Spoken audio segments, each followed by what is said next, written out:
Henry found life boring at the works. The men worked hard to make him better, but it seemed ages before he was ready. At last, however, when he had passed the test to make sure he was mended properly, men came to repaint him. But Henry saw that instead of nice green paint, they had something very different in their paint pots. "That's not right," protested Henry. "The Fat Controller wants me to be green with red stripes, not red all over like tomato sauce." The painters laughed and carried on painting. Early next morning his driver came. "Wake up, Henry," he said. "There's an emergency at the big station, and the Fat Controller says you're to help." "But I can't go like this," exclaimed Henry. "They'd all laugh like anything." "No choice," said his driver. "The diesel pulling the express has failed, and the Fat Controller needs you to take over. It's either us or a long walk for the passengers, and you know the Fat Controller wouldn't like that." The fireman raised steam as quickly as he could, and Henry, blushing with embarrassment, set off for the big station. The Fat Controller was pleased to see him.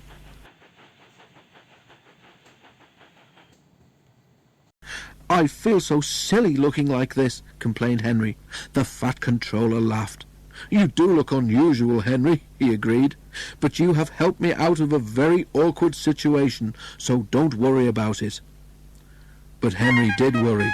Soon, too soon for Henry, it was time to start.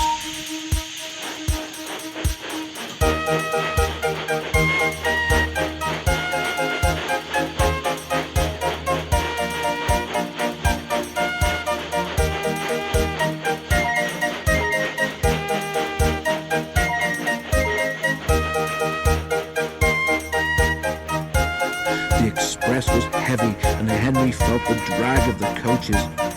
"We'll need help on Gordon's Hill today," remarked his driver. But they were in trouble earlier than that.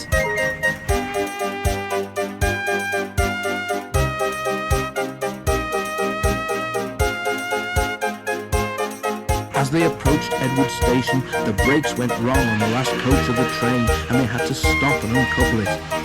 To make matters worse, Donald, who should have been there to help, had been called away.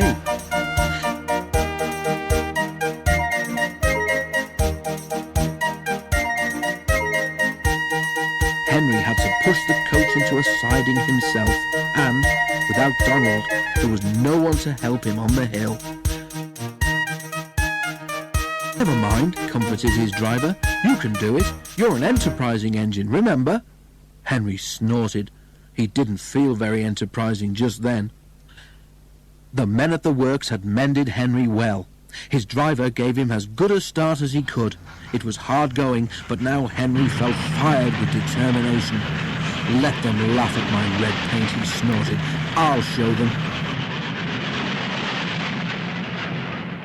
Slowly he struggled upwards. "I can do it! I can do it! I can do it!" he panted.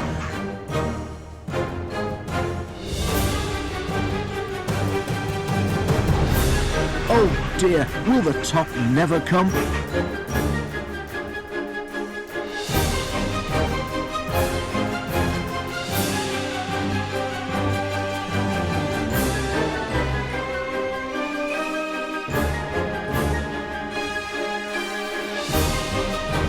Then, suddenly, there it was. "I've done it! I've done it! I've done it!" he puffed proudly.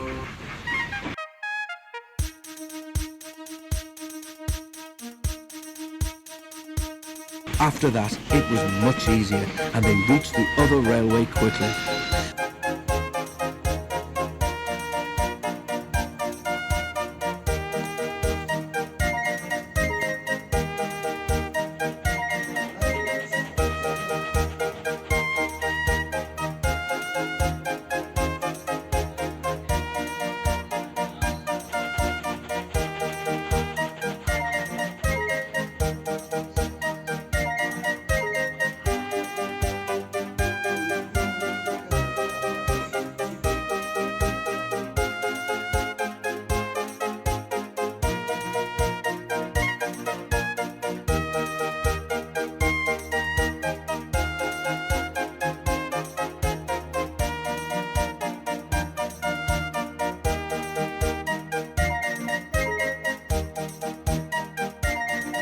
The fat controller who had been on the train came to congratulate Henry.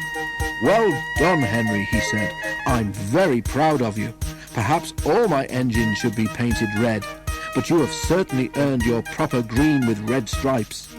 Which, of course, is just what Henry got. And when he at last returned to the shed, there was a warm welcome for Henry the Green Engine.